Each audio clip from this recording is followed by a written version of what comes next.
Pour Patrice Beauvois, c'est l'aboutissement d'un long travail. Mardi à Paris, le numéro 2 de l'hôpital a défendu le plan d'investissement de l'établissement avec la directrice du Char devant le COPERMO, le comité interministériel de la performance et de la modernisation de l'offre de soins. Résultat, 40 millions d'euros actés par l'État sur 5 ans, dont 15 millions pour construire de nouvelles structures. Un bâtiment recherche, 3 centres de santé, un à Camopi, un à Papaichton et un à Patou qui vont être construits. Et dernier élément, un hôtel hospitalier dans l'enceinte de l'hôpital. 25 places pour accueillir notamment les populations des communes éloignées qui ont des difficultés à être prises en charge sur Cayenne, faciliter leur venue et leur séjour.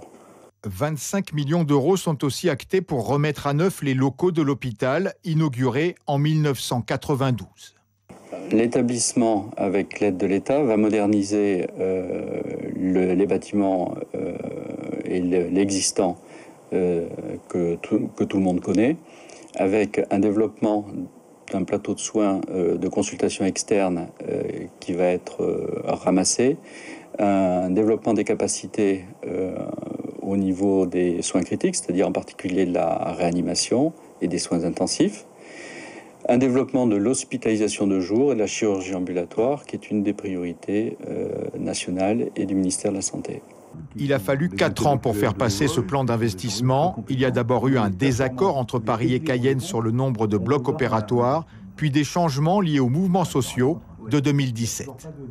La subvention attendue a été finalement supérieure à ce qu'elle était dans le premier projet. Il a là aussi fallu reprendre le projet après l'accord du 21 avril et donc le fameux protocole publié au JO. Et puis la troisième raison, elle est plus récente, c'est l'autre protocole, passé celui-là avec les organisations syndicales de l'hôpital, qui ont conduit l'établissement à envisager le recrutement de 110 postes, dans un plafond d'emploi évidemment, mais dans la limite de ce plafond d'emploi, de recruter 110 postes.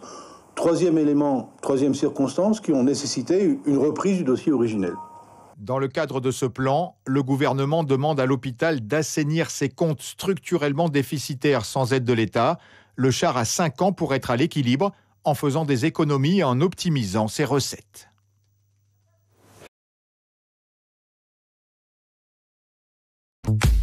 Suivez l'info sur Guyane la Première.